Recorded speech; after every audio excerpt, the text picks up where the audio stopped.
सिर्फ एक व्यक्ति की प्रार्थना देश की आजादी कराई है। एक व्यक्ति की प्रार्थना देश की गुलामी की संखलों को तोड़ दिया है।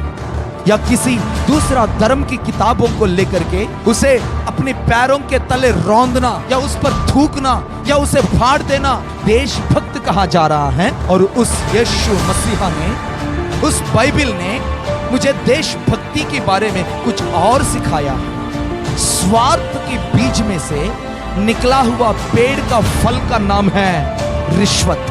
और उस महामारी एक भूत के समान, दुष्ट आत्मा के समान हमारी देश में राज्य कर रही है। हालेलुया, आमीन।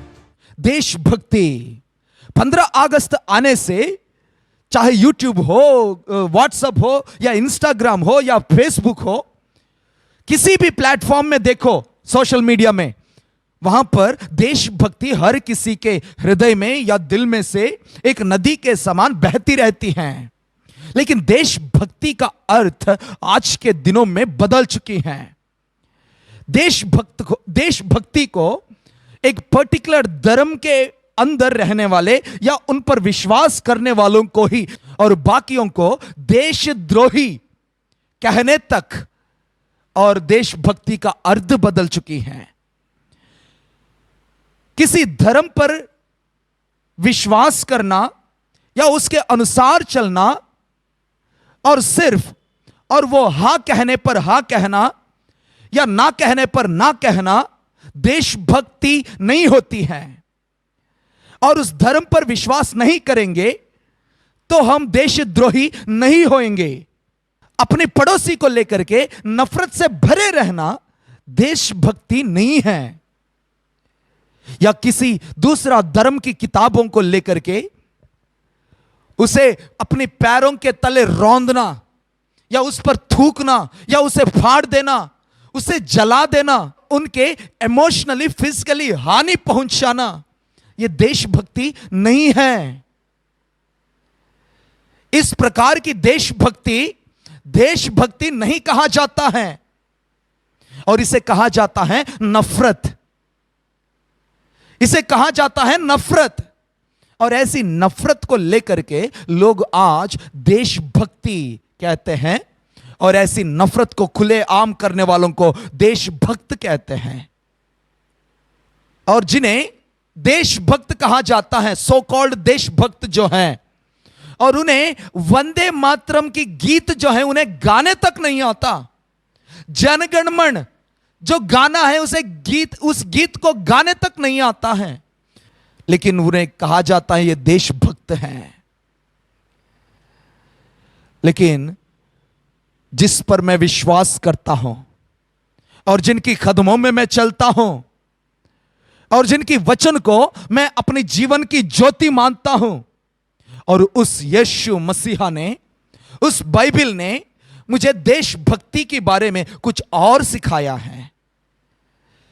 बाइबल ने नफरत को फैलाना देशभक्ति करके मुझे नहीं सिखाया, या किसी और को नुकसान पहुंचाना या किसी और के धर्म को नीचे दिखाना देशभक्ति के रूप में मुझे नहीं सिखाई है। लेकिन आज हम जानेंगे कि देशभक्ति क्या होती है या सच्चा देशभक्त कौन है। यिर्मयाह की पुस्तक अध्याय नंबर 29 आयत नंबर 7, उसमें परमेश्वर अपने लोगों से इस प्रकार कहता है। पढ़िए। परंतु जिस नगर में मैंने तुमको बंदी करके भेज दिया है उसके कुशल का यत्न किया करो और उनके हित के लिए यहोवा से प्रार्थना करो, क्योंकि उसके कुशल से तुम भी कुशल से रहोगे। फिर से उसके कुशल से तुम भी कुशल के साथ रहोगे। आमीन, हालेलुया। परमेश्वर यहां पर अपनी प्रजा से कह रहा है कि जिस देश में मैंने तुम्हें बंदी बनाकर भेज दिया हूं और जिस देश में तुम गुलाम हो, उस देश की कुशलता के लिए तुम्हें यत्न करना होगा। प्रयास करना होगा और उस देश की कुशलता के लिए प्रार्थना करना होगा। वो तो कह सकते हैं, प्रभु हम तो इस देश में गुलाम हैं, हम तो इस देश में आए हुए गुलाम हैं, हम परदेसी हैं। परदेसी होकर इस देश की कुशलता के लिए हम कैसे दुआ करेंगे और इस देश की कुशलता के लिए हम कैसे प्रयास करेंगे? लेकिन प्रभु कहता नहीं, जिस देश में तुम रह रहे हो उस देश की ईमानदार बन के रहे। उस देश की ईमानदार बनकर रहना ही देशभक्ति है। जिस देश में तुम रह रहे हो उस देश की कुशलता के लिए प्रयास करना ही देशभक्ति है। देशभक्ति को जानने से पहले तुम देश का मतलब क्या होता है उसे जानो, उसके बाद देशभक्ति के बारे में हम डिस्कस कर लेंगे। आंध्र प्रदेश का एक कवि है, अपनी कविताओं में देश को लेकर के इस प्रकार कहता है कि देश का मतलब मिट्टी नहीं, देश का मतलब इंसान है। देश का मतलब मिट्टी नहीं, देश का मतलब मनुष्य है या जनता है। देश में जनता है, उस जनता के साथ तुम संबंध ठीक ठाक नहीं है और उस जनता के साथ तुम प्रेम भाव से नहीं रहोगे तो फिर तुम कैसे देशभक्त कहलाओगे अपने आप को? या अपने अंदर जो देशभक्ति है उसे कैसे देशभक्ति कहोगे? पहले देशभक्ति करने वाले अपनी जनता से या अपनी पड़ोसी से प्रेम रखना सीखे। और यही बाइबल हमें सिखाता है, जिस देश में तुम रहते हो उस देश की कुशलता के लिए प्रयास करना। आमेन, हालेलुया, हालेलुया। उस देश की कुशलता के लिए प्रयास करो। आज हम जिम्मेदार हैं अपनी देश की कुशलता के लिए प्रयास करने का। आज हम जिम्मेदार हैं अपनी देश की कुशलता के लिए कोशिश करने का। आज हम जिम्मेदार हैं अपनी देश की बढ़ोतरी के लिए या अभिवृद्धि के लिए मेहनत करने का। बाइबल तो देशभक्ति के बारे में यही हमें सिखाई। अगर तुम सच्चा देशभक्त होते तो फिर देश की भलाई के लिए तुम दौड़ोगे, देश की कुशलता के लिए तुम दौड़ोगे, देश में शांति के लिए तुम दौड़ोगे। शांति को तोड़ने वाला या भय की माहौल को लेकर आने वाला, हिंसात्मक चर्यों को करने वाला देशभक्त नहीं होगा और उस चीज को देशभक्ति नहीं कह सकते हैं। देश की संपत्ति को जलाने वाला देशभक्त कैसे कहा जाता है? देश की चीजों को या संपत्ति को बड़ा करने वाला या उसकी कुशलता के लिए मेहनत करने वालों को कहते हैं देशभक्त। हमारी देश में अपनी कुशलता को या अपनी बढ़ोतरी को रोकने वाला एक बीमारी है, एक महामारी है। और उस महामारी एक भूत के समान, दुष्टात्मा के समान हमारी देश में राज्य कर रही है, हमारी देश पर हमला कर रही है। हमारे देश में हर एक व्यक्ति के अंदर उस दुष्टात्मा पड़ी हुई है और उस दुष्टात्मा का नाम है रिश्वत। हमारे देश में फैला हुआ एक बड़ा महामारी है, उसका नाम है रिश्वत। और इस रिश्वत की वजह से बहुतों ने अपना जान तक खत्म कर चुके हैं, आत्महत्या कर चुके हैं। इसी रिश्वत को लेकर के पीड़ित किया गया व्यक्तियां बहुत लोगों ने अपने आप को फांसी लगाए, अपने आप को फांसी चढ़ाए। कुछ साल पहले, लगभग 10 साल पहले, गुड़गांव में थाने में काम करने वाला एक एएसआई, उसने आत्महत्या कर लिया।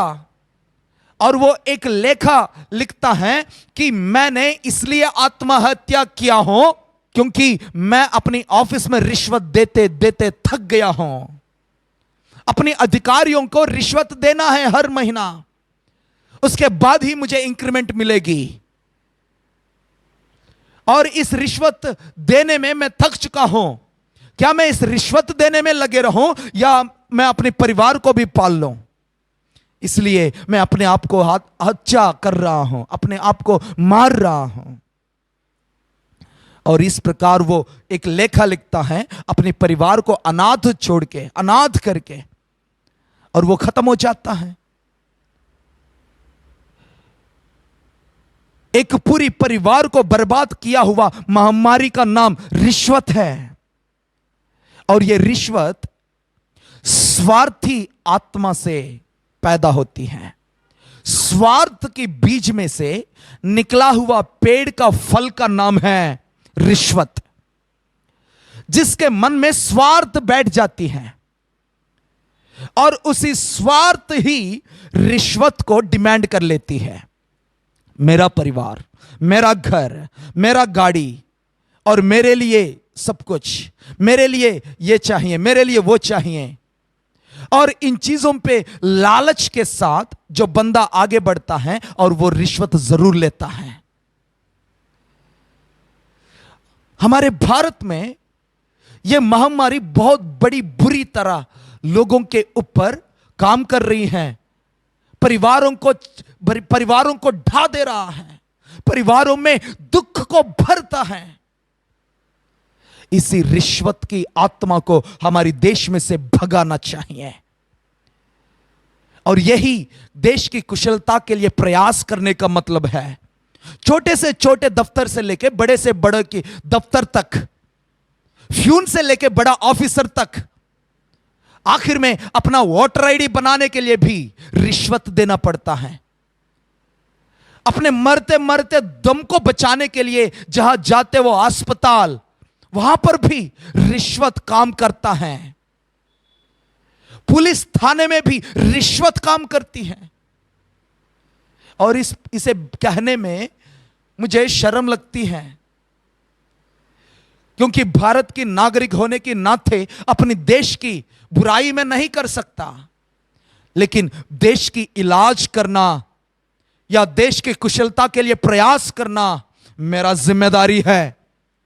इसलिए मसीहों के बीच में भी मैं कहना चाहता हूं कि अगर तुम एक पद में हो या अगर आप अपने दफ्तर में काम करते हो, अगर आपने बाय चांस रिश्वत के लिए अपने हाथ फैलाया, उसी समय आप यकीन मानो कि आप अपनी आत्मा को मार दिया। आप अपनी यीशु मसीहा के साथ धोखा दिया। आप अपनी यीशु मसीहा को फिर एक बार अपने हाथों से सूली चढ़ा लिया। ऐसी चीजों में बिल्कुल ना पड़े। हे मेरे मसीह भाइयों, अपने दफ्तर में रिश्वत ना दे या रिश्वत ना ले। रिश्वत के खिलाफ जब हम काम करेंगे, जब हम प्रयास करेंगे, तब हम अपना देश की इलाज कर पाएंगे। इस रिश्वत से, राजनीति से लेकर के कलीसिया तक कोई भी परे नहीं है। कलीसियाओं में भी इसका रूप बदल गया होगा, तोहफाओं के रूप। तोहफा, रिश्वत को आजकल मॉडर्न नाम है तोहफा, गिफ्ट। हमारा खुशी से हम एक तोहफा दे रहे हैं। ऐसी चीजों को एनकरेज बिल्कुल ना करें। जब आप अपनी भाई बहनों के रूप में जनता को देखते हो, बिल्कुल रिश्वत की डिमांड नहीं कर सकते आप। पढ़ाई के समय स्कूल में हमें एक शिक्षा देते हैं, प्रतिज्ञा कराते हैं एवरीडे असेंबली प्रेयर में। प्रतिज्ञा यह है कि India is my country, all Indians are my brothers and sisters. Bharat मेरा देश है और यह मेरा मातृभूमि है। इस भारत के अंदर रहने वाले हर एक व्यक्ति मेरा भाई और बहन है। अगर तुम्हारा भाई या तुम्हारे बहन तुम्हारे दफ्तर में कुछ सहायता के लिए या कुछ कागज बनवाने के लिए आएंगे, क्या उससे भी तुम रिश्वत लेते हो? और ये सारे रिश्वत लेने वाले ही कहते हैं कि हम देशभक्त हैं। और ये क्या, यही देशभक्ति है क्या? मुझे समझ नहीं आता है, क्या इसे देशभक्ति कहते हैं? बिजली मीटर लगवाने के लिए रिश्वत है, और पानी का टैंकर मंगवाने के लिए रिश्वत है।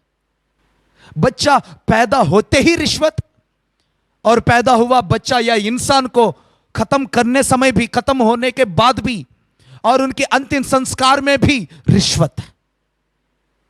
जहां देखो वहां रिश्वत है।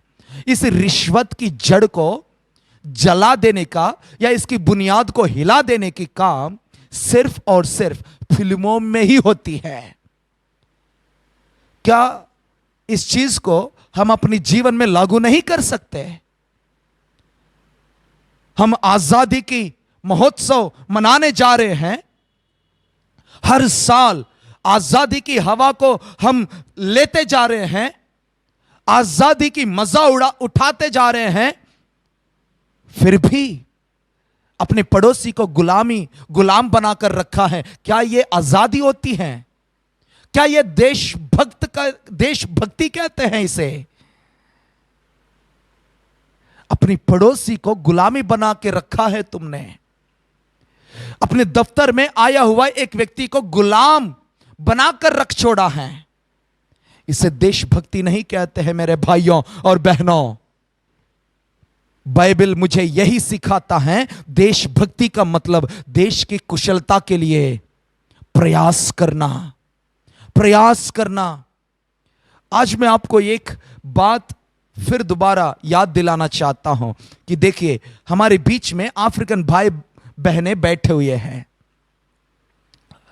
ये हमारा देश का विदेशी हैं, फॉरेनर्स हैं। जहां 10 या 20 रुपया की किराई लगती है, और वहां पर हमारे ऑटो ड्राइवर्स की भाइयों ने उससे 200 रुपया 150 रुपया डिमांड कर लेते हैं। जहां पर 10 रुपया की चीज मिलती है और वही चीज इसको 80-100 रुपया के बीच में मिलती है। क्यों?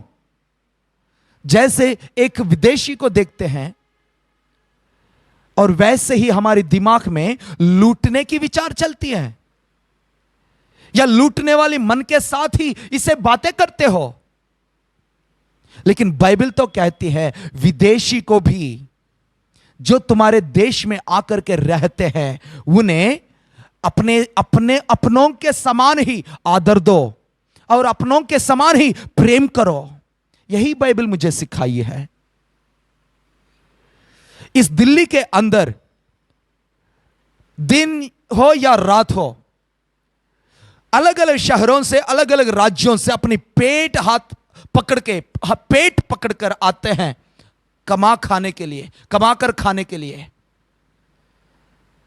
आते हैं। कुछ काम करके हम जी लेंगे, जिंदगी काटेंगे। अपने परिवार को गांव में छोड़कर यहां काम करने के लिए आते हैं। कुछ भाई है, अपने परिवारों को, अपनी बीवी बच्चों को घर पे छोड़कर छोटे से कमरे में रहते हुए, दिन से सुबह से लेकर शाम तक काम करते हुए, थोड़ा सा पैसे बचा करके अपने परिवार को पालने के लिए, पोसने के लिए कोशिश करते हैं। और वे आपके लिए परदेसी हैं। और उस परदेशी के साथ तुम्हारी व्यवहार कैसी है? उसे दबाकर रखना, उसके साथ गलत व्यवहार करना, क्या यह देशभक्ति है? किराए पर रहते हुए वो अपना जिंदगी काट रहे हैं, इसका मतलब वो तुम्हारा गुलाम नहीं है। उसे गुलाम के रूप में ना देखे। ये देशभक्ति बिल्कुल नहीं। बाइबल मुझे यही सिखाया है, परदेशियों को भी अपने भाइयों के समान, अपने खूनदारों के समान, जैसे अपने आप को इज्जत देता हूं, वैसे इज्जत देने की शिक्षा मुझे बाइबल ने दी है। और मैं इसे कहता हूं, यह है देशभक्ति। अपनी जाति की या अपनी परिवार की व्यक्ति को एक तरह और दूसरी जाति का या दूसरी कुल का व्यक्ति को दूसरी तरह देखना देशभक्ति नहीं है। जैसी सांस तुम लेते हो और वही हवा में से दूसरे नीच जाति का बंदा भी सांस लेता है, क्या उस हवा की कोई कुल है? जिस मिट्टी पर तुम हो और उस मिट्टी का कुछ मत है, कुछ धर्म है, फिर देशभक्ति का जो शब्द है उसे एक धर्म के अंदर क्यों घुसा के रखा? सिर्फ एक धर्म के लिए ही, धर्म के नजर से ही देखकर देशभक्ति को कैसे तौल रहे हो? देशभक्ति का मतलब देश की कुशलता के लिए प्रयास करना और देश में रहने वाले हर एक व्यक्ति को आदर और सम्मान के साथ प्रेम रखना, प्रेम करना देशभक्ति है। और ऐसी देशभक्ति के बारे में बाइबल ने मुझे सिखाई और ऐसी देशभक्ति आज भी मेरे अंदर है, हर एक मसीह के अंदर है। अगर ऐसी देशभक्ति तुम्हारे अंदर नहीं है, सच्चा मसीह तुम नहीं हो। हालेलुया, आमेन। प्रभु का धन्यवाद हो। और फिर से एक और शिक्षा है जो बाइबल ने मुझे दी है देशभक्ति को लेकर के, वो यह है कि अपना देश के लिए प्रार्थना करना। जिस देश में तुम रहते हो उस देश की प्रार्थना करो। क्या प्रार्थना करने से देश की स्थिति बदल सकती है? बिल्कुल, तुम्हारा प्रार्थना से देश की स्थिति बदल सकता है। कहते हैं ना, जहां दवा काम नहीं करेगी वहां दुआ। हालेलुया, आमेन। जब तुम्हारे लिए कुछ असंभव है और वो चीज प्रार्थना में संभव जरूर है, जो तुम्हारी प्रयास से मुश्किल है और वो चीज प्रार्थना से मुमकिन है। और ऐसी प्रार्थना प्रभु ने कहा तुम अपने देश के लिए प्रार्थना कर, अपने देश के लिए दुआ कर। तिमोथी का पहला पत्री अध्याय नंबर 2 पहला और दूसरा आयतों को पढ़िए। अब मैं सबसे पहले यह आग्रह करता हूं, यह विनती करता हूं आपसे, यह गुजारिश करता हूं आपसे कि विनती और प्रार्थना और निवेदन और धन्यवाद सब मनुष्यों के लिए किया जाए। सब मनुष्यों के लिए विनती करो, सब मनुष्यों के लिए प्रार्थना करो, सब मनुष्यों के लिए निवेदन करो, सब मनुष्यों के लिए धन्यवाद करो। सिर्फ सबके लिए ही नहीं, और इन सब में प्रत्येक रूप से राजाओं के लिए और सब ऊंचे पद वालों के लिए, ऊंचे पद वालों के निमित्त भी प्रार्थना करो। ताकि इसलिए तुम प्रार्थना करो कि हम विश्वास और चैन के साथ सारी भक्ति और गंभीरता से जीवन बिताएं। आमेन, हालेलुया। देश में किसी भी धर्म का व्यक्ति क्यों ना हो, कोई भी बंदा क्यों ना हो, अपना भक्ति और गंभीरता के साथ अगर वे अपना अपना जीवन बिताना हो या कुशलता के साथ चैन से अपनी जीवन बिताना हो, तो हमें सब मनुष्यों के लिए, अपनी राज्यों के लिए, अपने नेताओं के लिए, अपने ऊंचे पद वालों के लिए प्रार्थना जरूर करें। आमेन, हालेलुया। अपने ऊंचे पद वालों के लिए प्रार्थना करने से, अपने नेताओं के लिए प्रार्थना करने से देश में चैन आती है। देश में जनता गंभीरता और भक्ति के साथ अपने जीवन को बिता सकते हैं। और यह जिम्मेदारी तुम्हारे कंधे पर है, यह जिम्मेदारी मेरे कंधे पर है, यह जिम्मेदारी हर मसीह की व्यक्ति पर है। प्रार्थना में क्या इतनी ताकत है क्या? जरूर है। दानियल की पुस्तक में अगर आप 10वां अध्याय में देखोगे, वहां पर दानियल का 21 दिन की उपवास प्रार्थना होती है। 21 दिन की उपवास प्रार्थना दानियल इसलिए किया था, उन्होंने यिर्मयाह की पुस्तक को पढ़ते समय जान चुका है कि इस बैबिलोन के अंदर हमारी गुलामी 70 साल की समय जो है वो पूरा हो चुका है। हमें दुआ करना होगा, मुझे परमेश्वर के सामने गिड़गिड़ाना होगा ताकि प्रभु हमें आजादी देने पाए। अब तक इस देश की जनता ने हम पर हमला किए और हम पर हदसा किए, हम पर राज्य करते आए, लेकिन इस राज्य का समय खत्म हो चुका है। मुझे प्रार्थना करना होगा, हमारी प्रार्थना से हमारी देश की जनता की गुलामी की संकल टूट जाएंगे। और दानियल अपने आप को उपवास में रखा और घुटने टेका प्रार्थना करने लगा। 21 दिन के बाद परमेश्वर की ओर से स्वर्गदूत गब्रिएल उतरकर आता है और उतरकर आकर गब्रिएल से इस प्रकार कहता है, पढ़िए दानियल का पुस्तक 10वां अध्याय आयत नंबर 12। फिर उसने मुझसे कहा, गब्रिएल दूत ने दानियल से कहा, हे दानियल मत डर, क्योंकि पहले ही दिन को जब तूने समझने बूझने के लिए मन लगाया और अपने परमेश्वर के सामने अपने को दीन किया, उसी दिन तेरा वचन सुने गए और मैं तेरे वचन के कारण आ गया हूं। जिस दिन तुमने प्रार्थना करना शुरू किया, उसी दिन पहला दिन ही तुम्हारा प्रार्थना सुनी गई है और उस प्रार्थना की उत्तर की वचन लेकर के मैं निकल आया हूं। लेकिन 21 दिन समय क्यों लगी? 21 दिन की समय इसलिए लगा है, 13वां आयत में, फारस के राज्य का प्रधान 21 दिन तक मेरा सामना किया रहा, परंतु मिकाएल जो मुख्य प्रधानों में से हैं, वो मेरी सहायता के लिए आया, इसलिए मैं फारस के राजाओं के पास रहा। हालेलुया। दानियल के पास गब्रिएल दूत परमेश्वर की ओर से प्रार्थना की उत्तर लेकर आ रहा था। बीच आसमान में पहुंचने के बाद वहां पर फारस का राज्य की प्रधान आकर के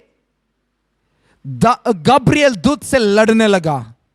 और यह फारस राज्य का प्रधान राजा नहीं है, कोई अधिकार नहीं है, लेकिन यह प्रधान अंधकार शक्तियों का, हाकिमों का प्रधान है, जो बीच आसमान में है। उस राज्य के प्रधान, शैतान की राज्य के प्रधान, वहां पर परमेश्वर की जनता की प्रार्थना की उत्तर को रोक रहा है। 21 दिन लड़ता रहा गब्रिएल ने, लेकिन जीत नहीं पाया। तब परमेश्वर ने देखा गब्रिएल तो गया, वो वापस क्यों नहीं आए? मिखाएल को तुरंत भेजा। दानियल की प्रार्थना तो बंद नहीं हुआ, दानियल की प्रार्थना तो लगातार स्वर्ग पहुंच रहा था। तब परमेश्वर मिखाएल को भेजने पर मिखाएल फारिस की राज्य के प्रधान से लड़ने लगा। तब गब्रिएल जाकर के दानियल से कहने लगा है, दर्शन की उत्तर देने लगा है, प्रार्थना की उत्तर देने लगा है। और इस प्रकार प्रार्थना की उत्तर बीच आसमान में रुक गई। सिर्फ यही नहीं है, फिर गब्रिएल क्या कहता है, 20वां आयत को देखेंगे। तब उसने कहा, क्या तू जानता है कि मैं किस कारण तेरे पास आया हूं? अब मैं फारस के प्रधान से लड़ने को लौटूंगा, और जब मैं निकलूंगा तब यूनान का प्रधान आएगा। यहूदियों पर या इजरायलियों को ढा दिया हुआ 4 अलग अलग राज्य है। एक है बैबिलोन, दूसरा है फारस, तीसरा है यूनानी और चौथा है रोमी। और ये चारों राज्य एक के बाद एक आया हुआ राज्य है। लेकिन पैरेलली चलते हुए रहा हुआ राज्य नहीं है। मतलब फारस राज्य जो था और उस राज्य खत्म होने के बाद यूनान की राज्य खड़ा हुआ है। लेकिन इस आयत में देखोगे तो वहां पर लिखा गया है यूनान राज्य का प्रधान। मतलब शैतान फारस राज्य ढा दिया जाने से पहले ही यूनान राज्य की तैयारी, बुनियाद वो आत्मिक दुनिया में वो बना ही रहा था। शैतान तुमसे कई कदमें आगे हैं। तुम्हारी जीवन में प्रार्थना की उत्तर इसलिए नहीं आ रहा होगा कि शैतान बीच रास्ते में ही, आसमान में ही तुम्हारी प्रार्थना की उत्तर को रोक दिया। तुम 1 दिन, 2 दिन, 3 दिन प्रार्थना करने के बाद प्रार्थना करना ही छोड़ दिया है। इसलिए प्रभु का वचन हमें कहता है कि प्रार्थना में लगातार बने रहे। दानियेल की लगातार की प्रार्थना परमेश्वर की ओर से मिखाएल को भेजना पड़ा। दानियेल की प्रार्थना की वजह से मिखाएल उतरकर आना पड़ा और गब्रिएल दूत की सहायता करना पड़ा। और फारिस राज्य का प्रधान जाकर के यूनान राज्य के प्रधान को साथ लेकर आने का आवश्यकता पड़ी। कारण सिर्फ एक व्यक्ति की प्रार्थना, एक व्यक्ति की प्रार्थना स्वर्ग को हिला दिया है। सिर्फ एक व्यक्ति की प्रार्थना देश की आजादी कराई है। एक व्यक्ति की प्रार्थना देश की गुलामी के संखलों को तोड़ दिया है। और वैसे ही तुम्हारा प्रार्थना भी, तुम्हें लगता होगा कि मैं अकेला हूं, सिर्फ मेरा ही प्रार्थना से क्या होगा, सिर्फ मेरा ही प्रार्थना से क्या कुछ हो सकता है। मेरे बहन, मेरे भाई, मैं आपसे कहना चाहता हूं तेरा ही प्रार्थना से सब कुछ हो सकता है। मेरा देश में कुशलता या चैन की मोहर लेकर आने के लिए सिर्फ तेरा ही प्रार्थना की आवश्यकता है।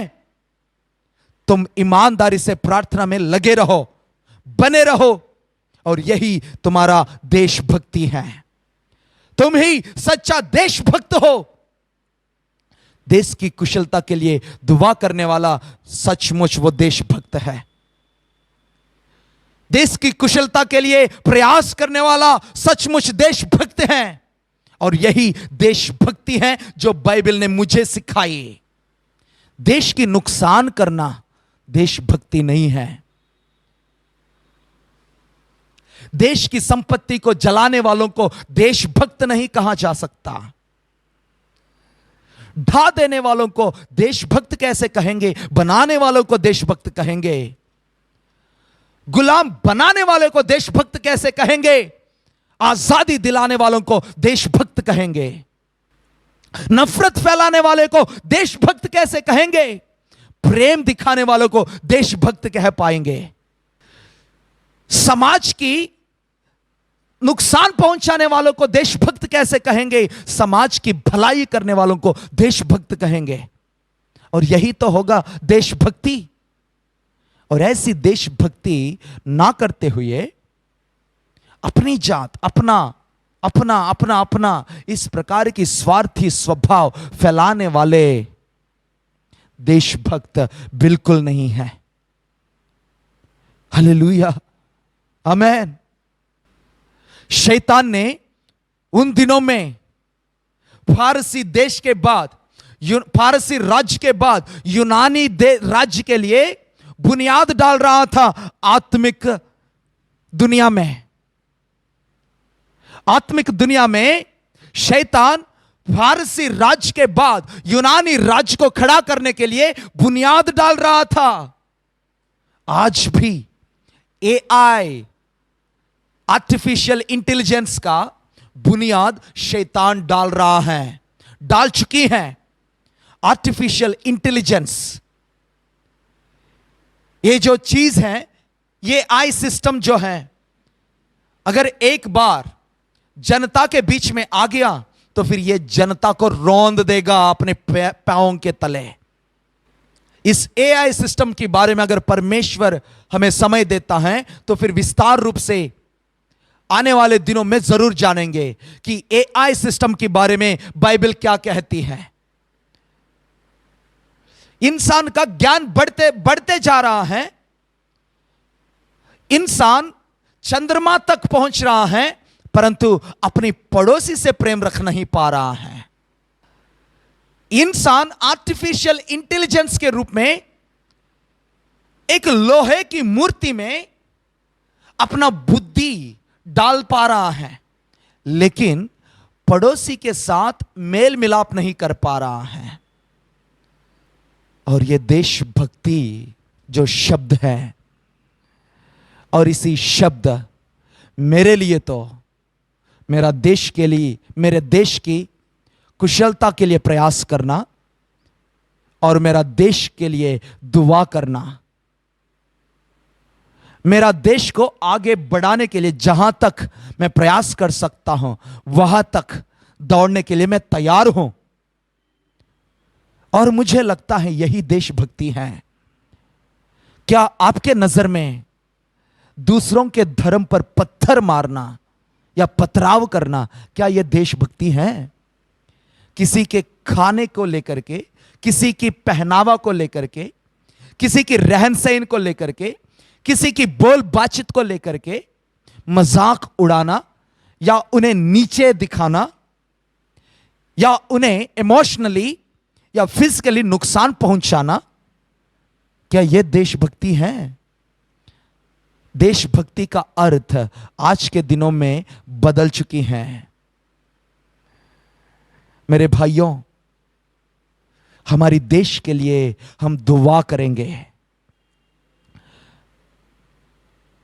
मेरे प्रियो, अपनी देश की भलाई के लिए हम प्रयास करेंगे।